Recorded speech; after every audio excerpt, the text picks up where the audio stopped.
Hi, welcome back to my channel. My name's Kayla if you're new here, and welcome to the start of a new series on this channel. For today's video, I'm going to start a new series where I read the first chapter of 4 books and decide if I want to keep them or unhaul them. I decided to do this video because, as you can see, I live in a camper and I don't have a lot of space for books, so my TBR cart is pretty full, and I have a bunch of books on there that I'm never really drawn to, and they've been sitting there for a long time and I haven't gravitated towards them yet.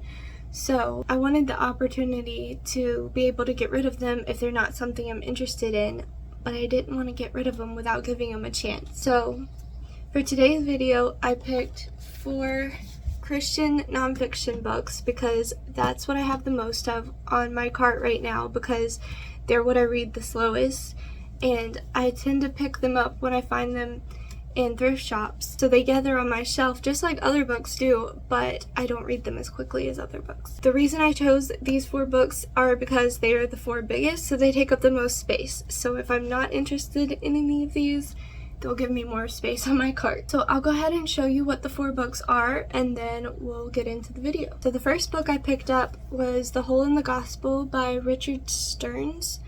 I don't know anything about this, but I know my brothers read it, so when I saw it in the thrift store, I just picked it up. And then this next one is Hearts of Fire, and I picked this one up because it said co-authors of the best-selling Jesus Freaks, and I read that book as a teenager and really enjoyed it, but it was a really hard read. It was a book about martyrs. This one's about 8 women in the underground church and their stories of costly faith, so it sounded interesting to me, so I wanted to give this one a shot. And then I picked up The Christian Atheist by Craig Groeschel. I believe that's how you pronounce his name. I know my brother read this one a long time ago and he used to listen to this preacher. I don't know if he still does, but I thought I'd give this one a shot too. I guess I need to preface the reason I keep picking up books my brother's read. He's in seminary school to be a preacher, so he's read a whole lot of Christian nonfiction books, so I get a lot of my recommendations from him. The last one I have is The Love Languages of God by Gary Chapman.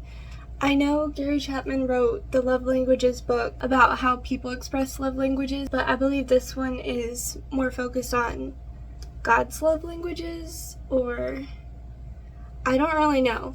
I just recognized the author, so I picked it up. But we'll see what this one's about. So yeah, these are the 4 books, and I guess I'll just start in the order that I told you. So I'll start by reading the first chapter of The Hole in Our Gospel, and I'll get back to you.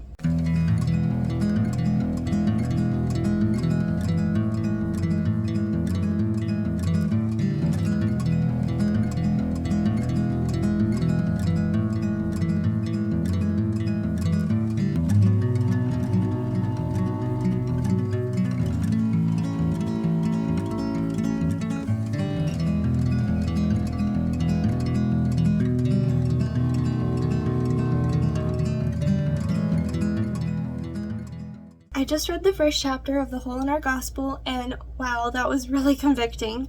So it was the introduction, the prologue, and then the first chapter, and all that together was 24 pages, and that was a powerful 24 pages. What this book covered was, it talked about how the gospel in America today, it has a huge hole in it, because a lot of what's taught in America today as the gospel is to go out and share the word with people. And although that's true, it oftentimes leaves out the part of we need to help those in need. So instead of going out and sharing God's word with people and then having them, say the prayer, and then we just leave them in poverty or whatever terrible situation they're in, instead of doing that, we need to go out, share the gospel, and then help them get out of those situations, because that's part of sharing the gospel. So we need to share God's word with people and then continue to help them and help them grow in their faith and to get out of these terrible situations that they're in. So that's what was covered in this first chapter, and I believe that's what the whole book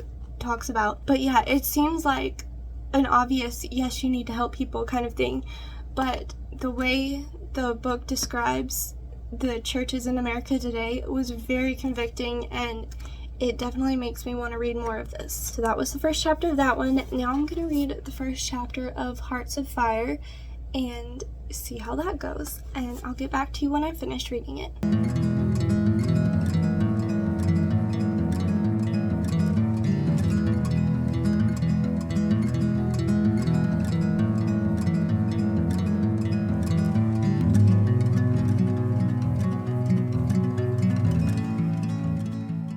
So I just read the introduction and the first section of Hearts of Fire, and the way this book is split up, it's split up into 8 short stories about 8 different women. So instead of reading the whole first short story, which would have been pretty long, I just read the first section of that story, and it had me super intrigued, and now I want to go back and read that whole first short story. So I definitely enjoyed this one, and it's definitely going to be a hard read because I could tell just from that short section that these women are going to go through so much. So it's not going to be a book that I can binge read, but maybe reading like a short story a week or something like that. But yeah, this was a good one. So next I'm going to read the first chapter of The Christian Atheist and see how that goes, and I'll get back to you when I'm done with this one.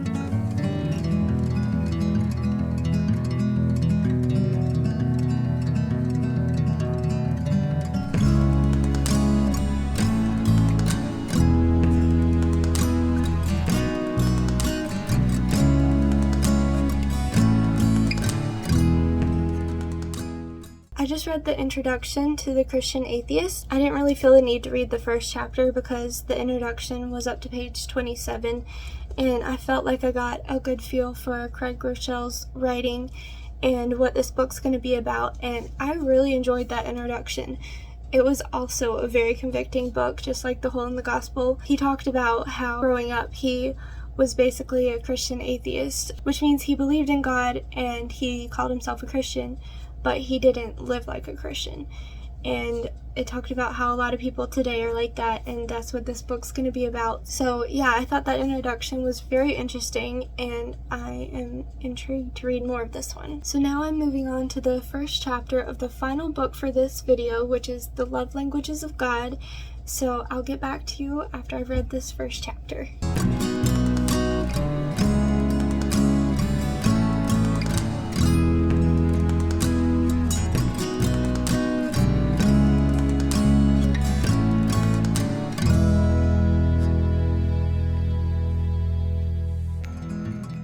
So I just read the introduction of The Love Languages of God, and I feel like I got enough out of that to see that I don't think this is the book for me. It's just not a topic that I want to spend an entire book reading about. I've done Bible studies on this topic before, and I find it interesting, but I don't feel like this book has much more to say than those did. It's just looking at the 5 love languages from another angle. So yeah, in saying that, let's get into whether I'm gonna keep or get rid of each of these 4 books.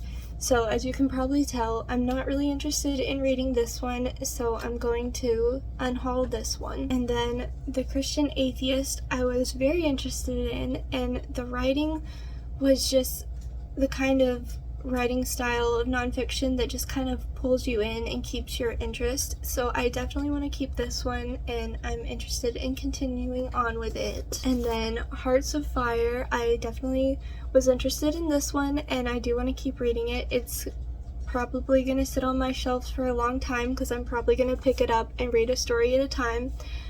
But I do really want to read these stories, so I'm going to keep this one. And then The Hole in Our Gospel was also very interesting and very convicting, and I definitely want to read this one, so I will be keeping this one too.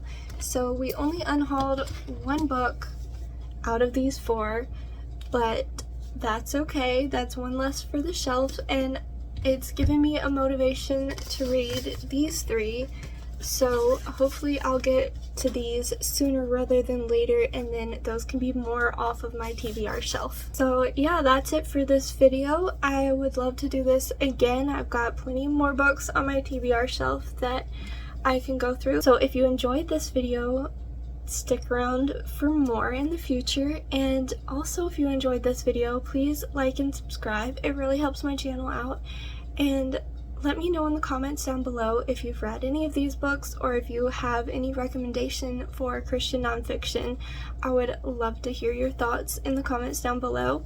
And yeah, thanks so much for watching, and I'll see you guys in the next one. Bye!